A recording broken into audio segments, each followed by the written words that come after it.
Salam dan bahagia. Saya, Ana Suyanti, NIM 2019-008-301 dari kelas 6A8 Manajemen.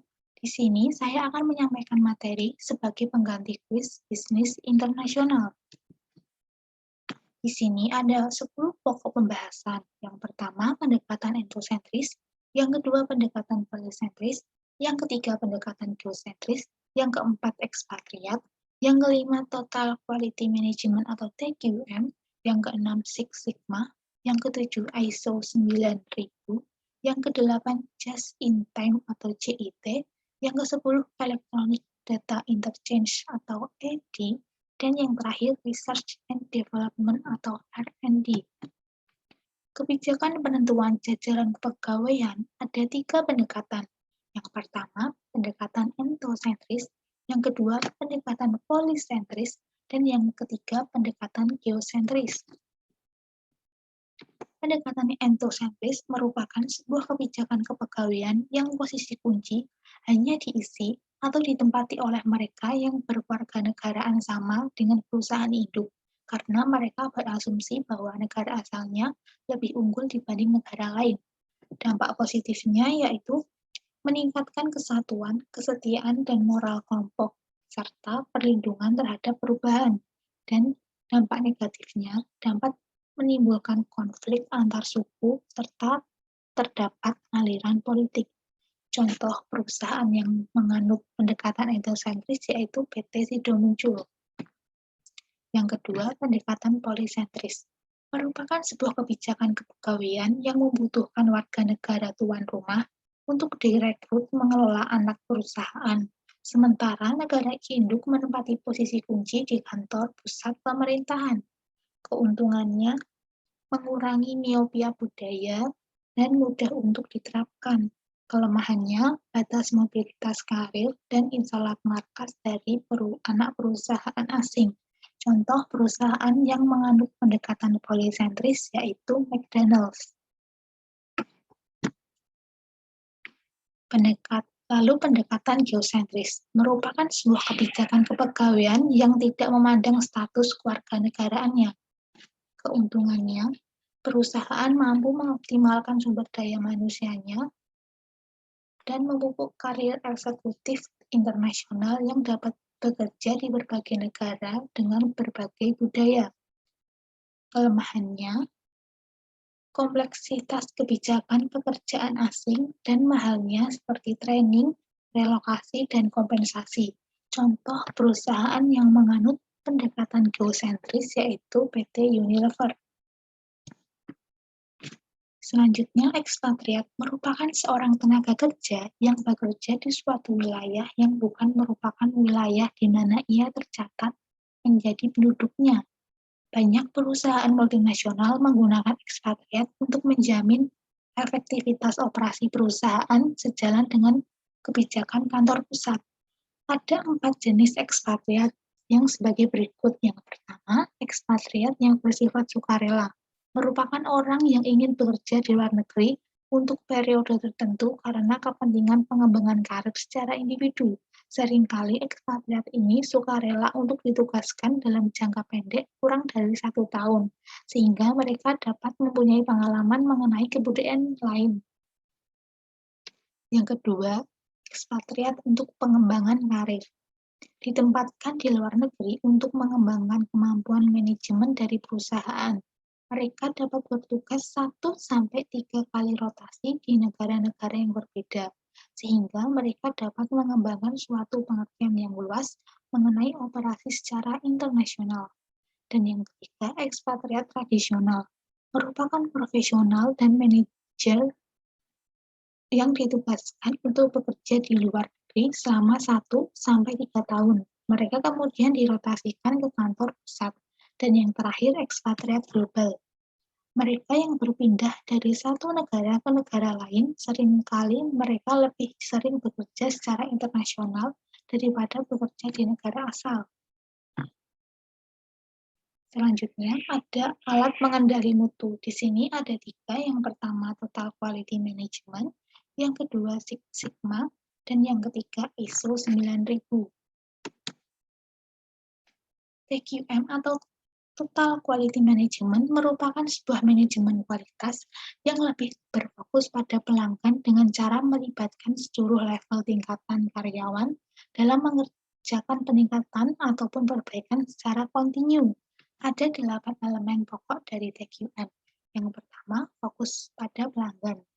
Pelanggan adalah pihak yang berpengaruh penting dalam menentukan kualitas produk ataupun jasa yang dihasilkan oleh perusahaan dalam rangka memenuhi kebutuhan ataupun tingkat kualitas yang diinginkan. Yang kedua, keterlibatan karyawan secara keseluruhan. Karyawan adalah aset sekaligus sumber daya perusahaan yang paling penting dalam mencapai seluruh tujuan yang telah direncanakan. Untuk itu, peran aktif karyawan secara menyeluruh mampu mendukung perusahaan dalam melakukan peningkatan proses dan juga kualitas secara kontinu untuk kemudian mampu melahirkan produk atau layanan terbaik untuk para pelanggannya. Dan yang ketiga, pemusatan perhatian pada proses. Dalam hal ini, proses adalah serangkaian langkah yang diawali dari penerimaan input dari pihak supplier dan mengubahnya menjadi output yang akan dikirimkan pada para pelanggannya. Yang keempat, sistem yang terintegrasi. Walaupun ada banyak sekali kemampuan dan ruang lingkup kerja pada suatu perusahaan yang membentuk departementalisasi secara horizontal maupun vertikal, namun seluruhnya diperlukan suatu sistem yang terintegrasi secara baik agar visi, misi, strategi, kebijakan, dan tujuan perusahaan bisa disalurkan dengan baik dan jelas pada seluruh karyawan. Yang kelima, pendekatan strategi dan sistematik. Biasanya proses ini disebut dengan perencanaan strategi atau manajemen strategi yang melakukan perumusan ataupun perencanaan strategi dalam mengintegrasikan seluruh konsep kualitas pada strategi perusahaan secara menyeluruh. Dan yang keenam, peningkatan secara kontinu. Dalam hal ini diharapkan mampu mendorong perusahaan dalam melakukan analisa dan melahirkan cara yang lebih efektif dalam mencapai tujuan perusahaan dan juga memenuhi harapan seluruh pihak yang berkaitan di dalamnya. Yang ketujuh, keputusan berdasarkan fakta. Dalam hal ini mengharuskan pihak perusahaan untuk mengumpulkan dan menganalisa data secara kontinu agar seluruh keputusan atau kebijakan yang diambil benar-benar tepat. Dan yang terakhir, komunikasi. Komunikasi pembicaraan yang baik juga akan melahirkan semangat kerja dan motivasi karyawan dalam mencapai tujuan utama perusahaan.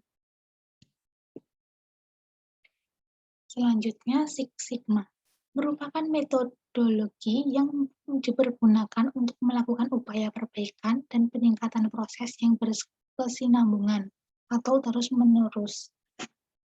Ada 5 aspek dalam Six Sigma. Yang pertama, define. Pada tahap ini akan menyelesaikan permasalahan yang nantinya akan diselesaikan beserta biaya, manfaat, dan dampak terhadap pelanggan atau customer. Yang kedua, measure. Pada tahap ini akan terdapat pengambilan data yang nantinya akan digunakan untuk mengukur karakteristik serta kapabilitas dari proses untuk menentukan langkah yang harus diambil untuk melakukan perbaikan dan peningkatan selanjutnya. Selanjutnya, ada analisis. Pada tahap ini akan menganalisis sistem untuk mengidentifikasi bagaimana cara untuk menghilangkan kesenjangan antara kinerja sistem atau proses saat ini dengan tujuan yang diinginkan. Selanjutnya, yang keempat, improve. Pada tahap ini akan melakukan tindakan perbaikan terhadap permasalahan yang telah diidentifikasi dengan melakukan pengujian dan percobaan untuk dapat mengoptimalkan solusi dalam menyelesaikan masalah yang dihadapi. Yang terakhir, kontrol. Pada tahap ini akan melembagakan sistem yang ditingkatkan dengan memodifikasi sistem kompensasi dan insentif. Kebijakan prosedur, MRP, anggaran, instruksi pengoperasian, dan sistem manajemen lainnya. Selain itu, juga harus menetapkan standarisasi serta melakukan kontrol dan mempertahankan proses yang telah diperbaiki dan ditingkatkan. Yang selanjutnya ada ISO 9000 yang merupakan sekumpulan prosedur terdokumentasi dan praktek-praktek standar untuk manajemen sistem yang bertujuan menjamin kesesuaian dari suatu proses dan produk, barang, atau jasa terhadap kebutuhan atau persyaratan tertentu. Kebutuhan atau persyaratan itu ditentukan atau dispesifikasikan oleh pelanggan dan organisasi.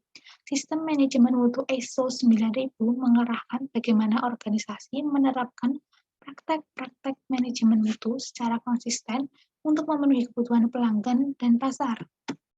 Selanjutnya ada mengelola rantai pasokan. Di sini ada 2 poin, yang pertama just in time atau JIT, dan yang kedua electronic data interchange atau EDI. Just in time atau JIT merupakan sistem produksi yang bertujuan untuk meminimalkan biaya produksi dengan membuat dan mendistribusikan barang dalam jenis, kuantitas, waktu, dan tempat yang tepat dengan menggunakan fasilitas peralatan dan sumber daya manusia yang seminimum mungkin. Penerapan JIT ada 2 aspek. Yang pertama, JIT pembeli, dan yang kedua, JIT produksi.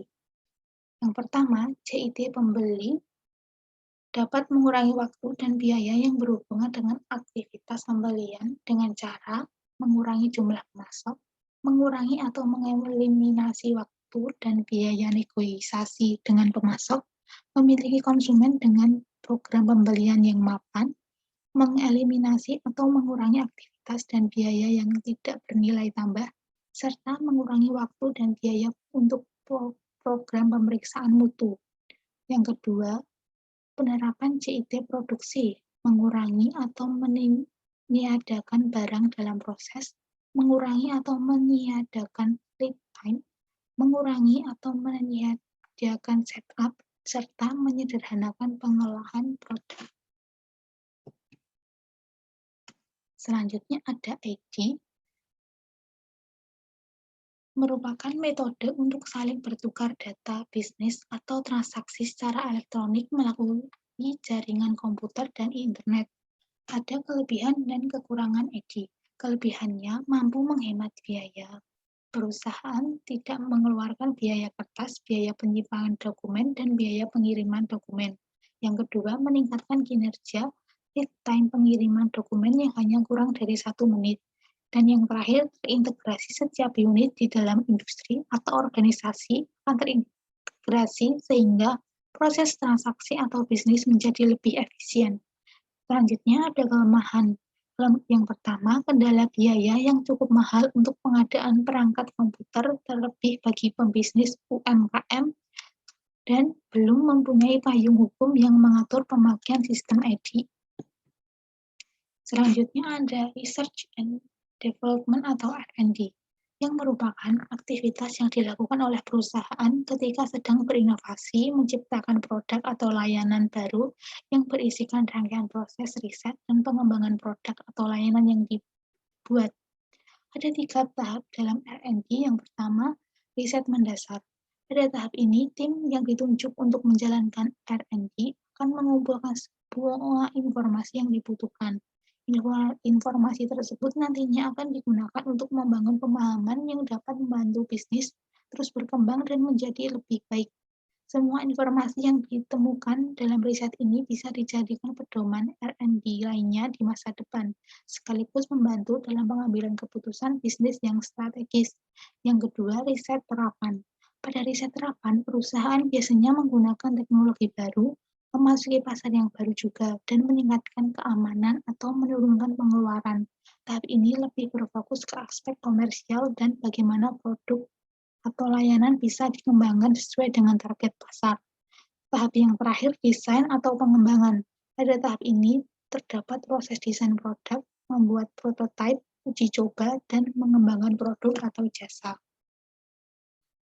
Sekian penyampaian materi dari saya. Terima kasih. Salam.